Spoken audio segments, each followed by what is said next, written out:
Here we go again.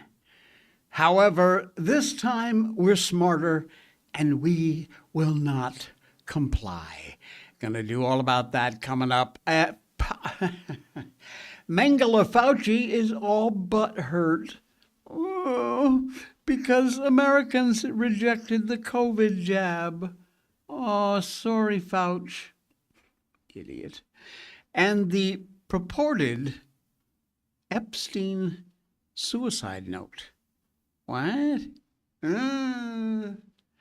All that and more coming up. Welcome to the Friday edition of the Jay Sheldon Show. We are live on Rumble and we're live on YouTube. Be sure, please, give us a follow and a subscribe on YouTube. Really helps the show a lot. I know it seems like a simple thing to do. You just click that follow button or the subscribe button. And whatever platform you may be watching us on, it costs you nothing, takes no time. We don't spam your inbox. You want to put on the notifications? Great. Then you'll know when we're live. But so you know, we're here every Monday through Friday at 9 a.m. Eastern Time. Oh, yeah. And by the way, another little thing happened before we got live this morning. I got blocked on Facebook. Oh, yeah. They absolutely blocked me. Now, they gave me a way to make an appeal, which I did. I don't think you can probably see this, but this is the screenshot. No, it's too bright. We've suspended your account. You know why? Because of I have the Jay Sheldon profile page on YouTube, and then I have the Jay Sheldon Show, which is for this show, which is a subpage of my main profile. And when I actually dug into the reason under their community guidelines is apparently that I was faking being a resident of the community I was talking to. Because this show is for you, America. I don't give a fat rat's ass about the UK or Germany or China or Russia or Singapore. But I also make no bones about the fact that I am a patriot living in Malaysia on the other side of the world. I tell you that all the time. I do cover stories out of other places around the world because sometimes I think they may affect us here in America. But I don't pretend to be in America. You folks in my regular audience know I'm not. I tell you that all the time. But for some reason, Facebook, who apparently was digging around for some way to shut me down. I appealed it, they agreed on the appeal, and they opened up my account. However, I am apparently not able to post on the Jay Sheldon Show account. So tonight I had to post my promo for the show on my Jay Sheldon account and then share it to the Jay Sheldon Show. They will do anything, any ridiculous thing they can to screw things up. It ain't working this time, pal, okay? All right. By the way, I mentioned it's Friday. There are no plans apparently for later today. It's been another week, and this was supposed to be the week of disclosure. What did we get? F all nothing. Just so you know, as of today, May 8th, 2026, it has been 28,793 days since an alien spaceship crashed in Roswell, New Mexico in 1947, July 8th. That is 78 years, 10 months, and 0 days, spanning 20 leap years, that they have been absolutely lying to us about everything and anything to do with aliens from another galaxy, Zeta Reticula, whatever it might be, lizard people, little grays, people from another dimension. All of that, they promised disclosure. It didn't happen. So, U.S. government, what the hell? We're waiting. And as it has been for 28,793 days, We're still waiting. Come on. Unbelievable, these morons. All right. What are they doing? They are following the COVID script exactly. And if you don't see it, you got blinders on. You are stupid. You are retarded. Hantavirus is not commonly spread easily between humans. Yet, pharmaceutical companies already, you ready for this? Already have a vaccine prepared for it. Oh, yes, they do.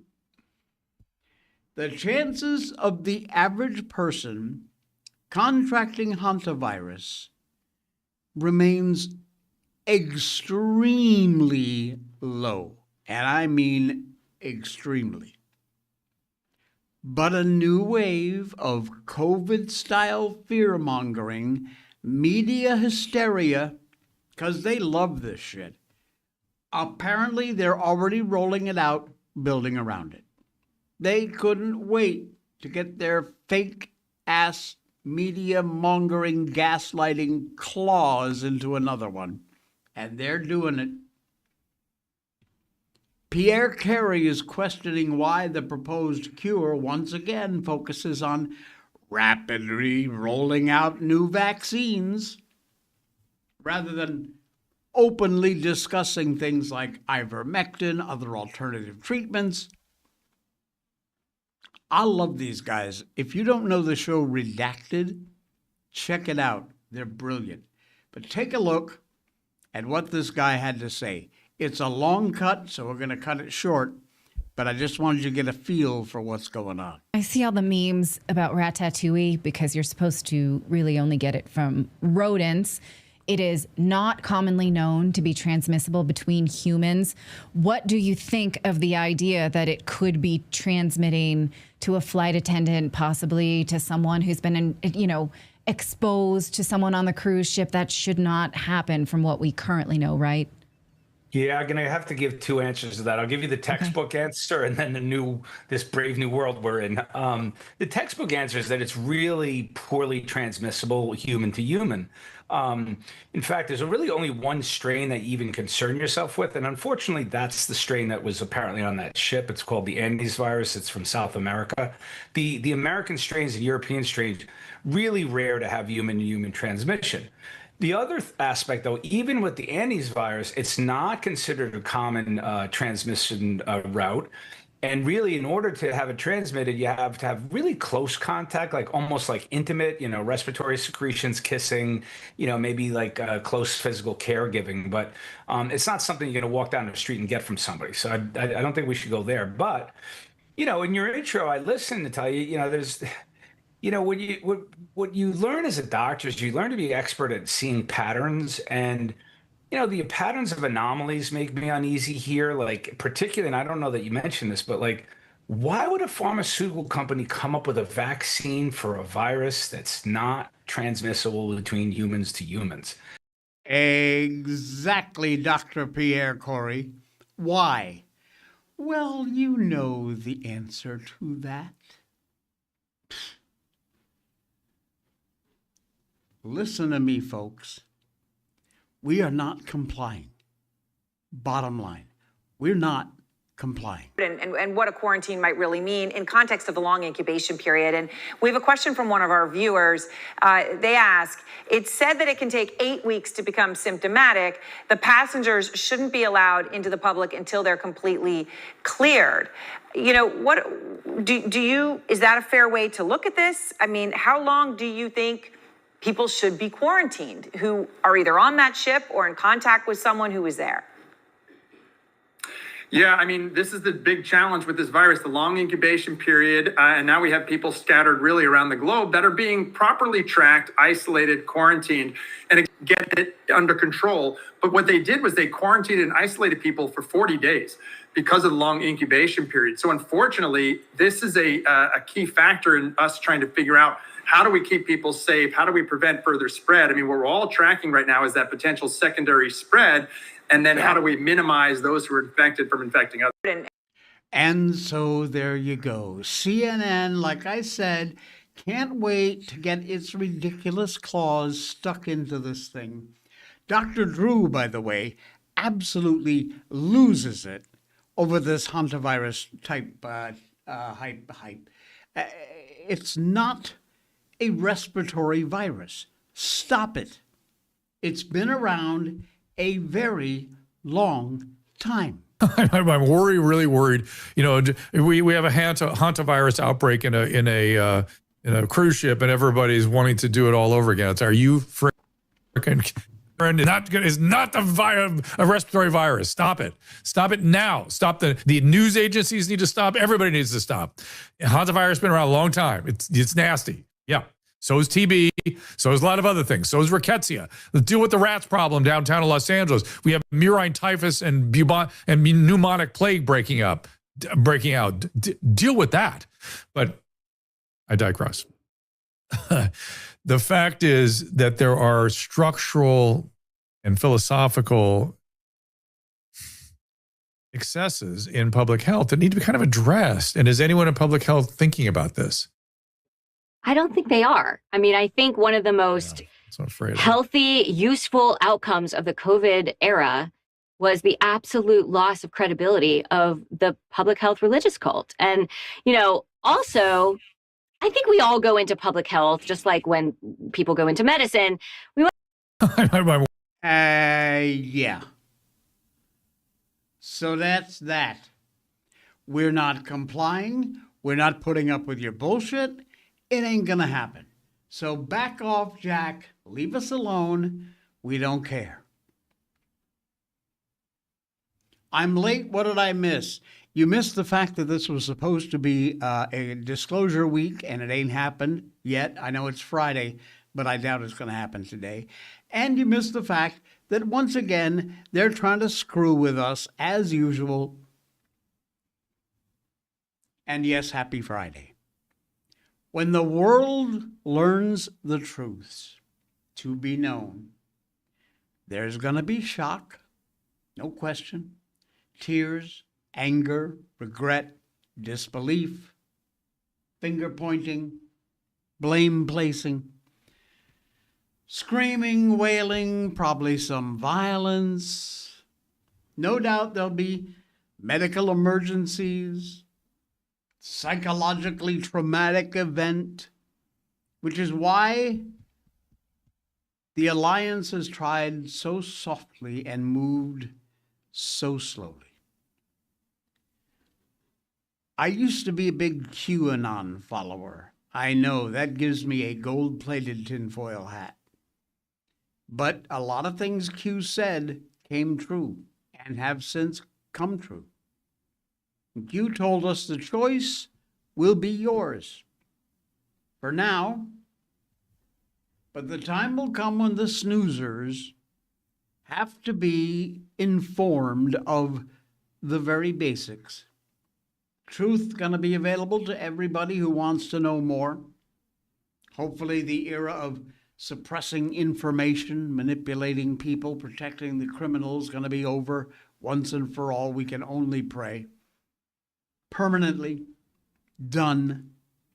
We cannot go forward living a lie. And this government and many other governments around the entire globe have lied to us or believed people and sent out the information that they were told to do, which was a complete lie. Once the reality opens up the world, some will go on a truth diet, no doubt. They devour everything they can to try and unearth and test their old beliefs or new theorems. May have their suspicions about some things, but like most people, just so busy or distracted that you never really take the time to investigate. You got a life to live. You got things to do. You got money to make, kids to take care of. Being the newest crop of truthers, no doubt they'll educate a few others when difficult to come to terms with the rather inconvenient truth, to coin a phrase. People will talk, a lot of conversations beginning with, did you know, or can you believe? Exactly how hard will it be for the masses to accept that COVID was a hoax completely? A manufactured crisis constructed of lies, manipulation, fear tactics, fake news, fake science, psychological operations on both sides for a friggin' flu. Cruise ship, exotic destination. We've got another IQ test taking form with the exploding hantavirus, and it is following the COVID script exactly. You have got to see it. You're not stupid people. This is where it gets good. Hysterically funny, actually. Rather than a Chinese wet market and a bat, we have an Argentinian landfill and a rat. Who done it? A Dutch couple picked up the virus on a tour of a landfill? Last thing I knew, a lot of the tours when they make port for cruise ships likely don't have landfill on their options. And apparently then they spread it around. One of them died of hantavirus, not so fast. How much do you want to die? I bet they died from comorbidities. Like so many COVID deaths were misreported. If there even was a Dutch couple that went on a cruise tour when they made port of a landfill, that is the bullshit story they're trying to shove down our throats. They're not even trying. Frankly, at this point, I don't even know if this Dutch couple actually died. They said they did, but they lied about everything else. Who goes on a cruise from Holland to Argentina for a tour that takes them to a landfill? This is preposterous. Oh, and guess what? It gets better. They broke their isolation bubble.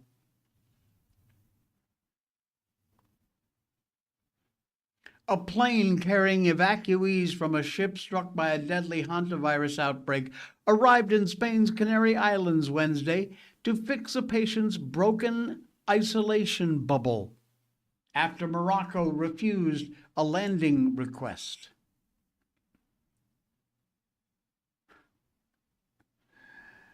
Inside Paper is a channel on Telegram, which has an update, every update possible on hantaviruses there is.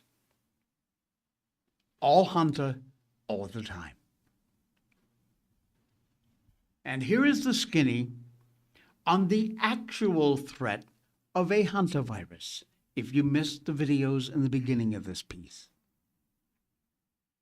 If you recall, actor Gene Hackman's wife supposedly died of hantavirus in New Mexico a few months ago, which, of course, was another ridiculous story.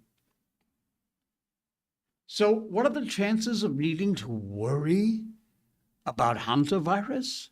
Well, if you watch CNN or MSNBC or any of the corporate media, apparently it's very big. We all should be very careful. Be prepared for wearing a mask and doing more lockdowns. Having little stickers on the floor in the grocery aisles. One way only. Ridiculous. We're not complying. The chances? Almost nil. Dr. Drew, who we saw earlier, has absolutely lost it over this hantavirus hype. It's not a respiratory virus. Stop it. Stop it now.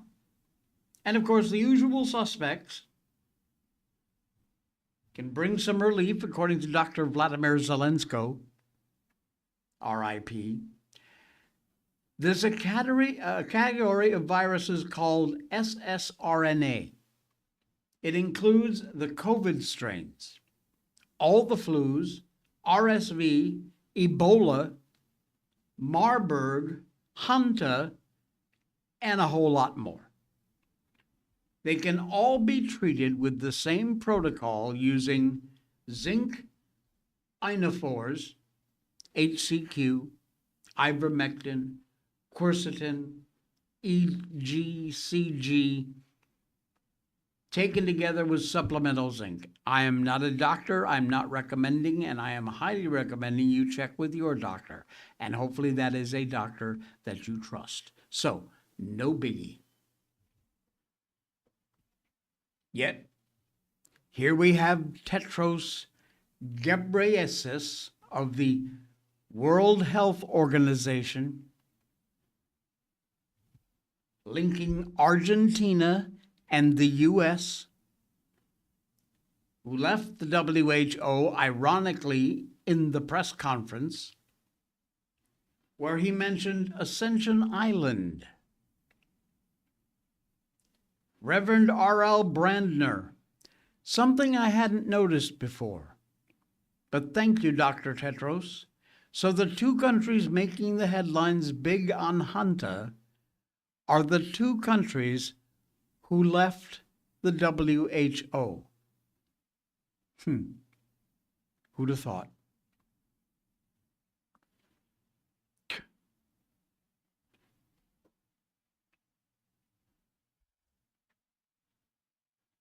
Absolutely incredible.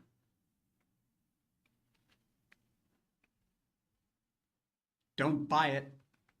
Don't listen to them. Don't comply.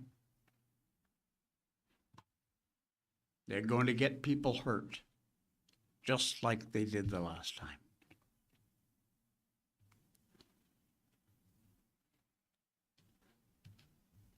Who'd have thought? Yeah, I know, I did that on purpose. But I'm bummed. Oh, my limiter took out the zzz. All right, since we've gotten off to a whiz-bang start here, we might as well just keep the whiz-bang going. A federal judge has finally ordered the release of the purported suicide note from Jeffrey Epstein. That note allegedly found in July 2019 by his cellmate, Nicholas Tartaglione, after Epstein was found with his neck injured in the cell. And the New York Times published this alleged suicide note, which his cellmate said he found. It has not been authenticated.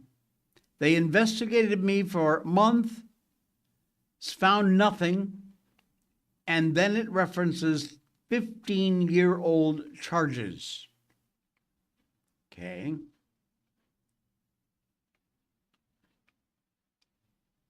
It's a treat to be able to choose one's time to say goodbye. Let me show you the note, and then I will read it because that's very hard to read on this screen. I know. So, the note says, they investigated me for a month, found nothing. The note begins, adding that the result was the charges going back many years. It is a treat to be able to choose one's time to say goodbye. Whatcha, W-H-W-A-T-C-H, whatcha want me to do? Bust out crying?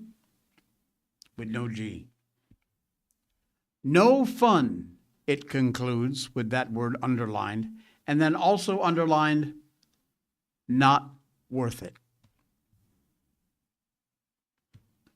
When Epstein was found at that point, he initially claimed his cellmate did it. He was not suicidal. Tartaglione denies that. Epstein then apparently retracted the claim, telling officials he had no issues with his cellmate.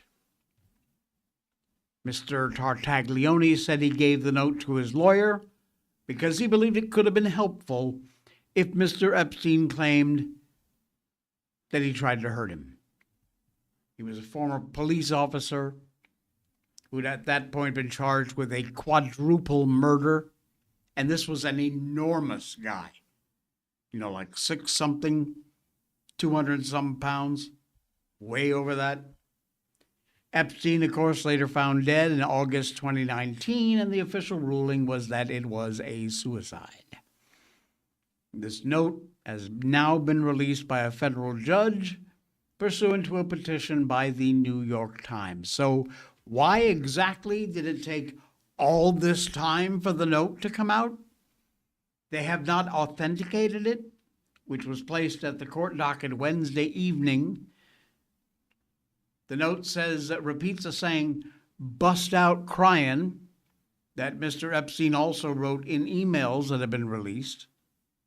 Includes another phrase, "no fun," which is another thing Epstein said numerous times in emails, as well as in a separate note found in his jail cell at the time of his death. His apparent death. We're still not sure. This note apparently became part of a very long, drawn-out legal dispute between Mr. Taglione's lawyers. Documents related to the conflict placed under a court seal to protect attorney-client privilege. There's a handwriting seen on Epstein's reported blackboard on his island. It is printed. The suicide note is more cursive, but let me see if I can bring this up. There you go. So you can kind of take a look at, that's the writing on the blackboard. Doesn't actually look much like the writing in the alleged suicide note. So make of it what you will. Whether it's a window into what his mindset was back in July before his alleged suicide and, frankly, his supposed death. I'm going to encourage you to seek out Julian Dory's podcast and on Andy Bustamante, former CIA agent, possibly still a CIA agent. They are doing and have done a very widespread and well-covered documentary of sorts on the fact that they believe Epstein is very much still alive. And from what I saw of that doco, I think I believe him. John Fetterman. God love John Fetterman. He has once again said out loud what Democrats don't want to hear about themselves. The 2026 midterms, just a few months away, Democratic Party has no coherent answer to why it has completely lost the working class voters in Pennsylvania, Michigan, across the Rust Belt.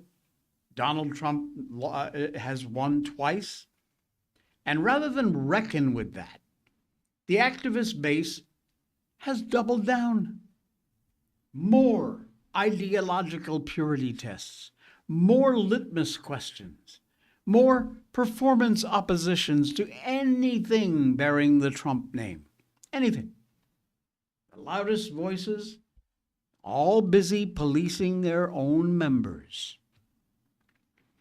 Now, into that mess, absolute guttural mess, steps John Fetterman, Senator Fetterman, not leaving the Democratic Party, but making it very clear in an op-ed Thursday that he understands exactly What's wrong with it?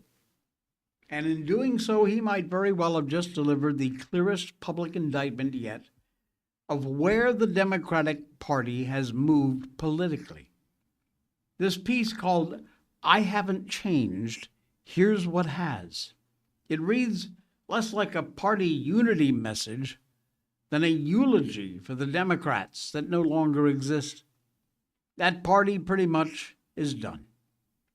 Fetterman's argument is straightforward. Positions that define him today: border security, government solvency, unwavering support for Israel, mainstream Democratic views not long ago. The party moved, he didn't. His reward for staying put: public denunciations, resignation demands, protesters showing up at his home in Braddock. He says, "My party simply cannot be the opposite of whatever President Donald Trump says," he wrote. "The president could come out for ice cream and lazy Sundays, and my party would suddenly hate them." How true that is, and his receipts back him up. On immigration, he was the lead Democrat on the Laken Riley Act, named for a Georgia nursing student killed by an illegal immigrant. Voted for a bipartisan border reform bill in 2024 when his party wanted to weaponize government shutdown deadlines against the Trump admin, leaving TSA agents, federal workers without pay. Fetterman voted to keep the lights on. Quote, "The demand to keep the lights on weighed more heavily than partisan games." Foreign policy. He's backed Israel throughout his war, the war against Hamas terrorists, praised the Trump admin's posture towards Iran. Every one of these positions was once considered fairly unremarkable for Democrats. He writes, "These once common views have become increasingly toxic in the Democratic Party, a result of catering to the fringe and agitated parts of our base." And the left's response to this op-ed? Oh, actually, all it does is prove his point. Vice Chair of the DNC, Malcolm Kenyatta, Philadelphia State Rep, called Fetterman a mess on social media after the senator suggested Democrats had Trump derangement syndrome for opposing the White House's ballroom construction. Monroe County, Pennsylvania Democrat Party labeled him a traitor, demanded he be voted out after he declined to rule out supporting Florida Governor DeSantis for a cabinet position in the Trump admin. Cumberland County, PA Democrat Party chair called for his resignation in 2025 after he backed some of Trump's cabinet nominees. Fetterman's response to all this? "I'm staying put." He is still pro-choice, pro-labor, pro-LGBT, pro-SNAP. He is not a Republican. He says so himself. His voting record absolutely supports that. But I'm telling you, we Republicans would take him anyway, that's for damn sure. Senator Dave McCormick, Republican from Pennsylvania, said this week he'd welcome him, called their working relationship one of real trust. Pennsylvania GOP Chair Greg Rothman said he wouldn't rule out backing Fetterman in 2028 if he were to switch parties. Pennsylvania Governor Josh Shapiro, by contrast, offered a rather stiff response. Told reporters Fetterman needs to reflect the will of the people, which is a remarkable thing to say about a senator whose party just called him a traitor for keeping the government funded and standing by a U.S. ally. Fetterman says he's staying, fine. But the larger question his op-ed raises isn't about him. It's about whether the Democratic Party is even capable of the kind of self-correction they need to pull off before this year ends, and certainly before the midterms. If a senator who supports border enforcement, keeps the government open, backs a U.S. ally, gets called a traitor by his own party apparatus, well, what exactly is the Democrat pitch to the working class voters? They have been hemorrhaging them for over a decade, and they continue. Fetterman has an answer. His party so far does not. And until it does, Democrats are going to keep on losing the voters they need. Which one of their own senators puts their failures in writing for the whole country to read? I strongly suggest you seek out that Fetterman op-ed piece and read it. It is an eye-opener, indeed. Blackout Coffee. Here they are. It is one of the main sponsors on this show. John Santos's company over there is phenomenal. We love working with them. They're great. Everything with Blackout Coffee is done in-house, and that, folks, is what makes the real difference. They source premium specialty grade green beans, which are graded at 80 points and above on a 100-point scale. Specialty coffees grown at the perfect altitude, the right time of year, the best soil, harvested at chef's kiss, just the right moment. They work with local co-ops and American farmers to grow the best beans, high-quality coffee, and they have a strict adherence to what they call the small batch roasting process with their coffee. Blackout Coffee is roasted only after you place your order, and then they pack it and ship it within 24 to 48 hours, and it's shipped immediately out to you. So you got a real fresh roasted bag of beans at your door. And with all their more popular roasts, you can get them already ground. They will grind them for you. It's just a pull-down tab. You can choose beans, whole beans, or ground.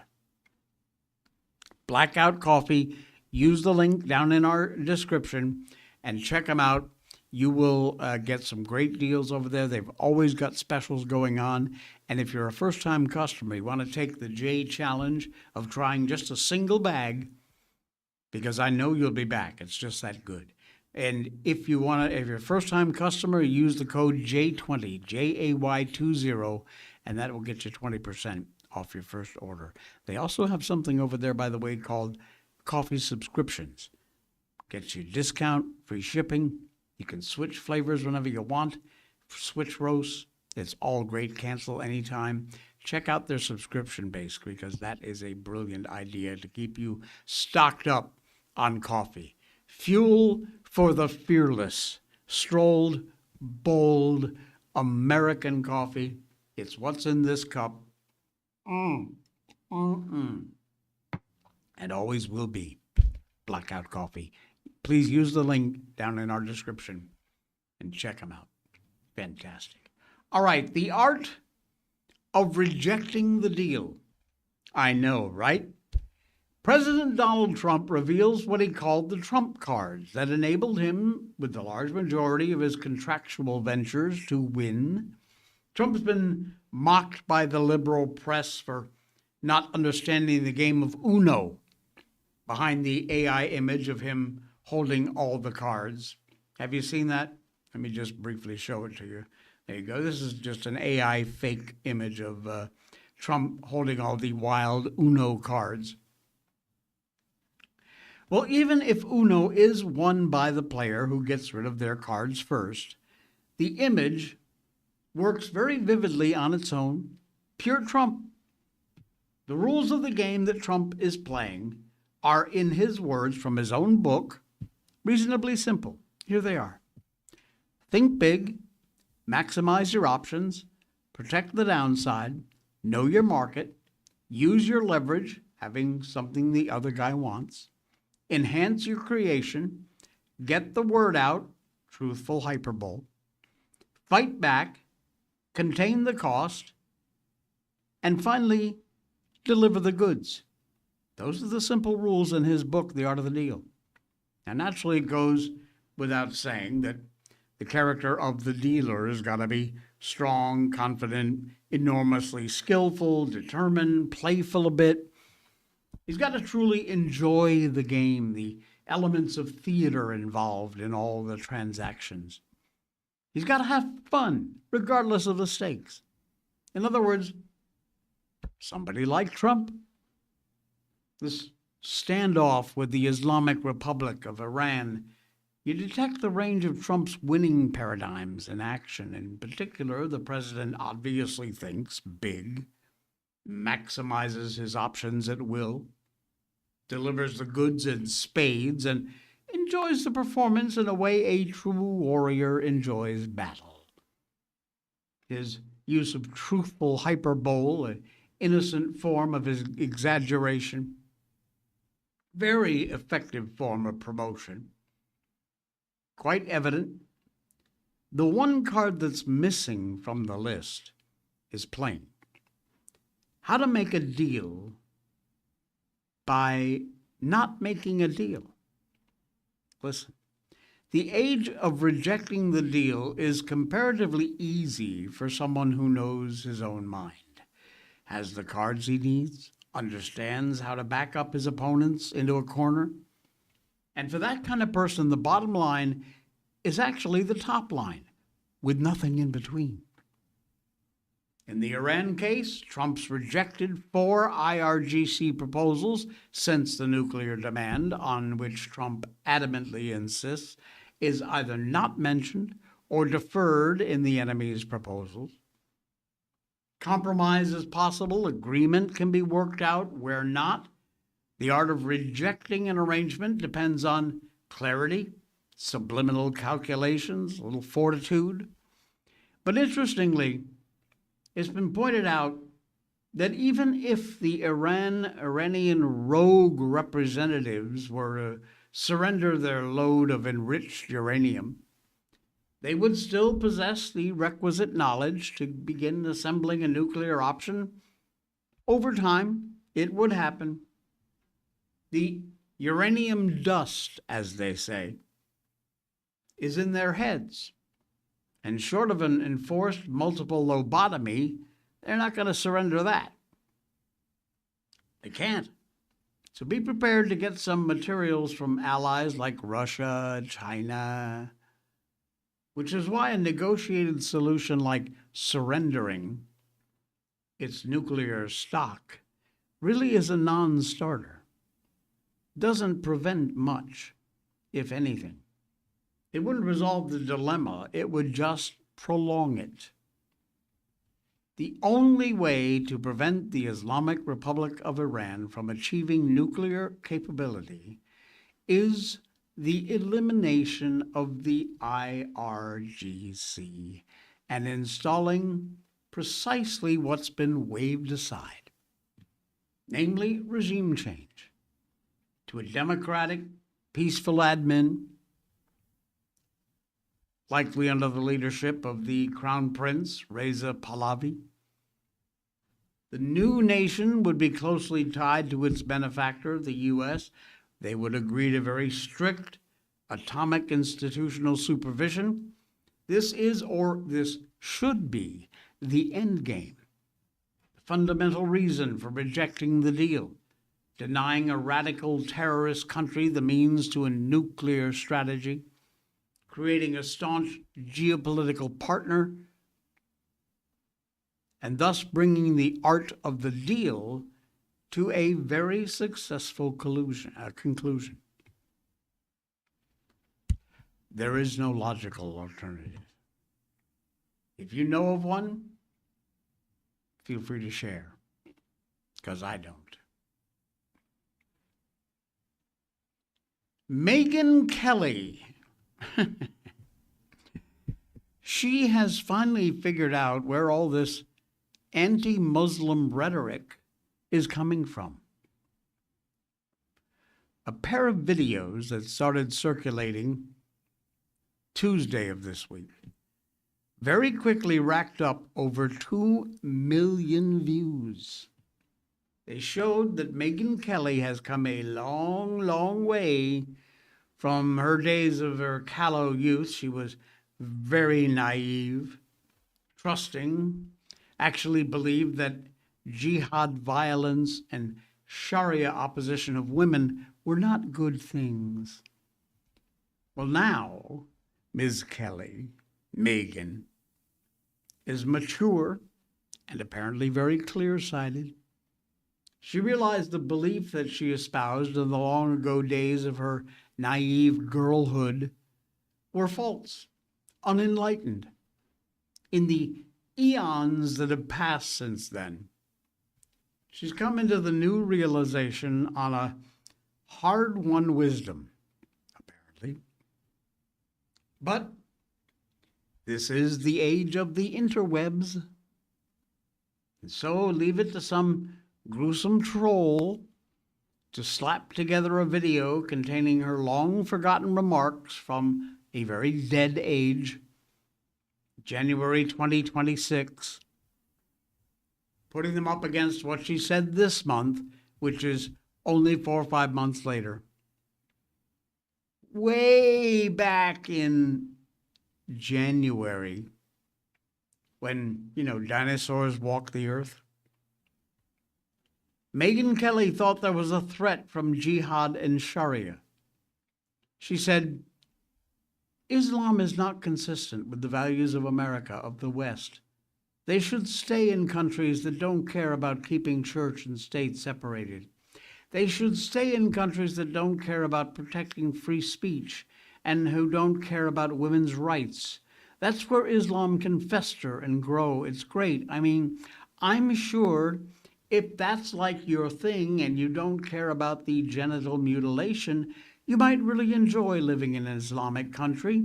If you don't mind living a life as a woman where you have to keep every inch of your body except for your eyeballs covered, yeah, someplace in the Middle East could be for you. It's not my thing, and it's not America's thing, and not a thing that we should want or encourage in the West.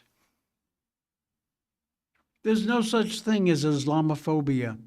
You're not only entitled to, quote, fear Islam. I would agree it's your duty as a Christian to stand up and fight against it, not consistent with the values of the West, of America, and therefore you should have no problem. You should have no problem standing up against it. Now again, this from Megyn Kelly eons ago, way back in January of this year.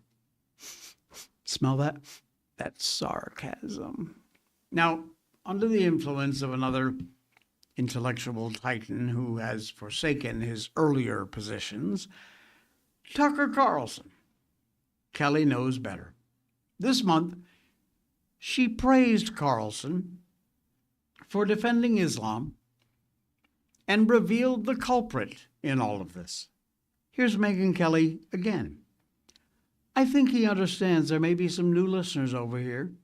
He's gotten very popular lately, I read, with the Muslim viewers because he's been standing up for Islam. And I have to tell you, Mark, it's been something I've noticed just since I've gotten sort of more clear-eyed on Israel, that a lot of anti-Muslim rhetoric that's put out there originates with people who are very pro-Israel, who kind of need us to demonize them. And I've taken a look recently at my own rhetoric on this to say, have I been manipulated? I want to make sure I'm not getting manipulated. Yes, that's right. People oppose jihad violence and Sharia oppression because of the Jews? Of course. Why didn't I think of that before? It's as obvious as the nose on your face. Not only is this a staggeringly ignorant and hateful thing to say, but Megyn Kelly's earlier statement, which I read to you, flatly contradicts it. Does Israel force Muslim women to wear hijabs? Do they force Muslim women to undergo genital mutilation? Does Israel force jihadis to scream Allah Akbar and stab random people on the street? Probably not. Israel does a lot of really kick-ass bad things. There's no doubt about that, and I've talked about it. But there is a difference. An Iranian ex-Muslim, Sana Ibrahimi Ladin, said, Megyn Kelly claiming anti-Islam sentiment is mostly manufactured by pro-Israel voices is nonsense. This is not some recent political intervention. It's a legitimate overdue pushback against 1,400 years of conquest, subjugation, killing, blasphemy laws, apostasy punishments, and oppression baked into Islamic doctrine and history. The larger question, Ms. Kelly, is why have you flip-flopped on this in just a matter of a few months? Seems rather unlikely she was rationally persuaded of claims that are readily shown to be false. Has she been paid? Threatened? Did she see the culture as, put her finger to the wind? Saw cultures moving towards the mainstream of Jew hating and figures that by going down the road she can increase her audience share? Possible. Likely? Yeah. Very likely. Oh my God. Hang on, let me just copy this. Give me a second. I'm almost there. Hang on. Okay. Here we go. I'll get there, okay? Give me a moment. Luke Skywalker. What an idiot. What an absolute zero. And I did say zero, not hero. He has proved yet again he's no hero and just a part of some odd death cult. So many Hollywood stars have gotten so gross, lecturing us from award shows about climate change, jetting around in private planes, talking about peace and love, admitting they despise half the American population, regularly running franchises like Star Wars and Snow White by injecting them full of toxic woke messages, ridiculous, ruin the pieces completely. And Mark Hamill, Luke Skywalker, has absolutely become the face of the Tinseltown far-left movement. Made himself so much more well-known for his pious lectures than for his past performances. While it was a serviceable Luke Skywalker in numerous Star Wars movies, it was actually the much more dynamic Harrison Ford who rose to superstardom, playing Han Solo. Hamill has always been somewhat insipid. Well, now he's taken hate to a new level, openly wishing for death to strike the President of the United States. Look, I have always cared about our country. I've cared about its leaders. Never once have I prayed for the demise of those on the other side. Why? Well, frankly, because it's sick. It is not something a moral person would do. Once you cross that line, you are no longer a concerned citizen practicing your First Amendment right, simply voicing your opinion. You become an evil cog in this progressive machine that is working very feverishly to completely destroy this country. Mark Hamill, one sick individual. Here's a post he put on X. If only he should live long enough to witness his inevitable devastating loss in the midterms. be held accountable for his unprecedented corruption, impeached, convicted, and humiliated for his countless crimes. Long enough to realize he'll be disgraced in the history books forevermore. Hashtag Don the Con. With a picture, as you can see there, of Trump in his grave. That's from Mark Hamill, Luke Skywalker. Venomous, disgusting. All right. And finally, the White House press secretary, Danny, has announced the birth of her second child. On May 1st, Viviana, a.k.a. Vivi, joined our family, and our hearts instantly exploded with love, she said on a post on Instagram. And there is her and Vivi. So yes, Danny, we did talk about Caroline's new baby. Prayed for a beautiful, healthy birth. And that picture came out yesterday. They finally posted it. Yes, indeed, you're right. An absolute beautiful blessing. Fantastic. Look at that. Congratulations to White House Press Secretary Caroline Leavitt and her husband. Wow.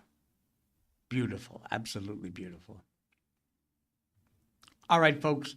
We are done. Thank you very much. The end of another week. Wow, what a week it was. Please, if you want to help support this show, it means a lot to me. You can make a donation directly using in our description, our PayPal account. Just ship over there. You can do that from your bank, your credit card, whatever it is. And it's easy to do. You just click on the link. They'll walk you through it. Also, well, of course, our great sponsors, Patriot Mobile, Blackout Coffee, Ground News. They're all also down there in our description. Most importantly, please hit the follow or the subscribe button on YouTube and on Rumble. It's free, and it helps get the word out about the show. Enjoy your weekend. Spend it with someone you love, and I will see you right back here on Monday.